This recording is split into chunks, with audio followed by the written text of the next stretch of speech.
Yeah, I was actually addicted to this drug called legal funk or spice or Whoa. spike. I've heard of it. Yeah, it's Yeah. very addicting. Like Yeah. I tried it like once or twice, and I was very addicted to the point where I Oh was boy. 6 gram bag of this stuff every 6 hours, Oh my and God. sometimes I would smoke so much that I would be puking. Oh my God. And I got to Wow. the point where I was getting so bad with the Oh. addiction that I was going stealing stuff from stores just to Oh. sell it. I was selling my own property Mm-hmm. just to get this stuff. Mm-hmm. And like it was changing how I was thinking. It was making me want to be more aggressive towards people. It was changing my personality. Wow. And it's still, even though I haven't touched it in over a year, it still has affected me, Wow. changed my mental state somehow. Because I'm more emotional towards things than I used to be. Like Right. I'm more quick to be angry or to start Right. crying or to be depressed. Well, what do you attribute your success in, because a lot of people are probably wondering, if you've been able to stop doing this and kick that addiction, what do you attribute your success to? How did you do that? Well, it started actually when I met you and your son, Jim. Mm-hmm. I started coming around more and more and learning from you about Guru and God, and I found out who my Guru was actually Mm-hmm. at the Place of Peace. Mm-hmm.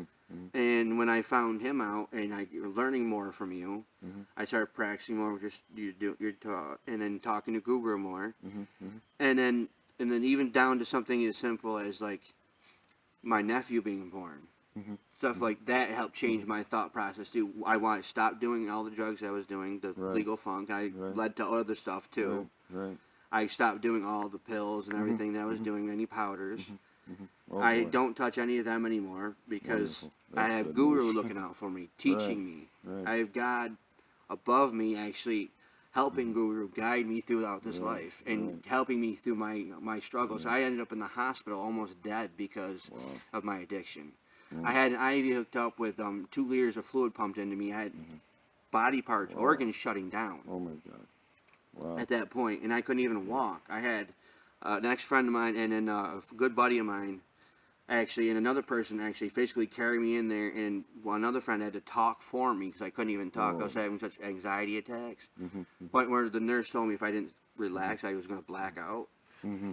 Ended up Wow. being hooked up to an IV and then being shipped out to a psych ward the next morning. Oh my God. That's terrible. Yeah, and then I got back, and then I didn't touch it for a while, but I still had the addiction. Right. And then I started talking to Guru more, asking for his help, and then talking to friends and talking to you, and then reaching out to people who could help me Right. and who were there for me all the Being time. around more like-minded Yeah, people. a Right. support system instead of Right. trying to tackle it on my own. Right. That's important. That's important for it. So it sounds like you're saying that along with life changes in life circumstances, kind of encouraging you to improve your life, you kind of attribute your success to really focusing on your sadhana, your spiritual practice, and developing an actual relationship, a personal relationship with your guru, and thereby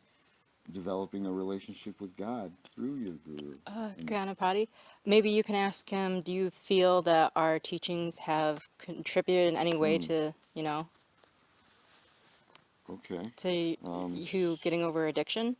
So yeah, how do you think that our teachings here that you've been practicing and stuff, actually not our teachings, the teachings, because they're Guru's just teachings that teachings, have been passed down, right? How has that helped you? Well, it's taught me to trust in Guru and the Creator for that they know what's best for me and how and which path I should go. Because before I was just wandering aimlessly, not know which way to go. I was just getting lazy and unhealthy, and I was depressed all the time, and I was just sitting at home wanting to play video games or just not wanting to go anywhere. And through your teaching, Guru's teachings, actually, I've managed to change my mental state, also with changing other things in my life, like my physical appearance, losing weight, which helped change my mind. And that was all helped through by Guru and God, because Guru knows exactly what he's doing when he helps everyone, just like God does. And Guru knows exactly what I'm supposed to be doing, when I'm supposed to do it, exactly what time, everything, just like God does, because He's timed it all out to the exact second. So now that helped me through it, and I had them supporting me, plus I had all my friends and some close family members helping me through it, and I was able to get through that addiction.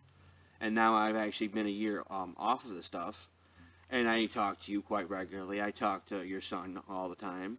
I have another buddy of mine who literally is there, I've known for 10 years, and would get very upset with me every time I talk about doing that stuff or any of the other drugs, because he didn't want me doing any of it. That's a real friend. Yeah, and I actually, when I got back from the hospital, I had somebody offer me Molly.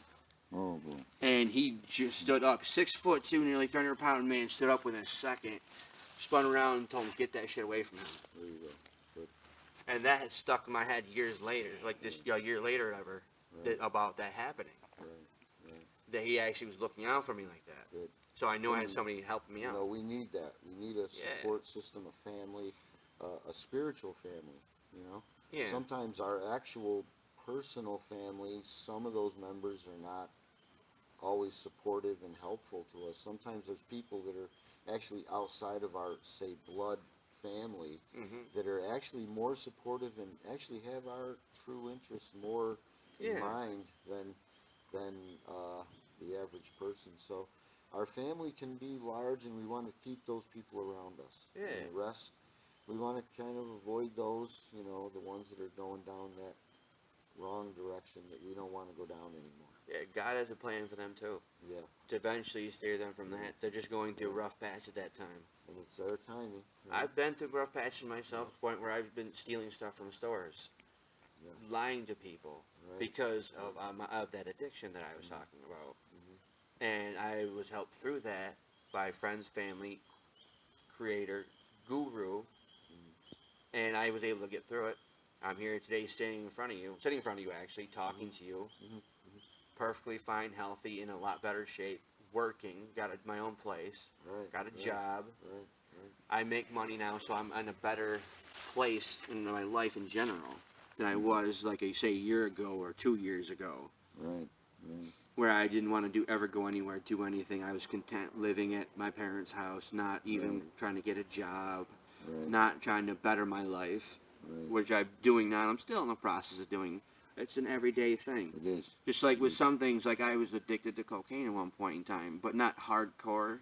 But it's to the point where every once in a while I get that taste for it, and I just have to sit there and think that I don't need that. Because for one, even if you want to go something as simple as money, it's a drain on your pocket. It is. But then if you want to go, like for your health concern, I've looked up the side effects and the symptoms of what if somebody were to use it for a long-term use. It causes psychosis, causes more outwardly aggressive behavior. It causes you to act like a different person. It changes you mentally. Then you want to go to the body, and it has so many negative effects because it may start off from a plant, the cocoa plant, but then you have to make the stuff into the powder, which is not done through just natural means. So you're adding chemicals and stuff to it, and which you're getting in your body. Plus, you're destroying your nasal cavity. There's nothing good about it. No, it's not. Nothing good about it. Just like all these other drugs, like the cocaine thing, I still think about it from time to time, but I also, like I said, Guru knows what he's doing. That's why I'm getting to the point where I'm less and less wanting it, and he's helping me with his hand on my back, guiding me through it. Just like with the funk, he guided me through that too. I'm so happy to hear that. Yeah, me too, because the way I was going, I was probably going to end up either dead or in jail. Yeah, and neither one is a good. Nope. Neither one is your future. No, mine is to be successful. Yes, and on that note, I think we'll end our little chat. We'll get to work. We'll build some. Okay. We'll do some building here. But I'm really glad that Me too. your wife's turned around and heading in the right direction now. I actually enjoy stuff now compared to years ago. Much more pleasurable. That's what it's about. Yeah. That's what it's about. God bless you.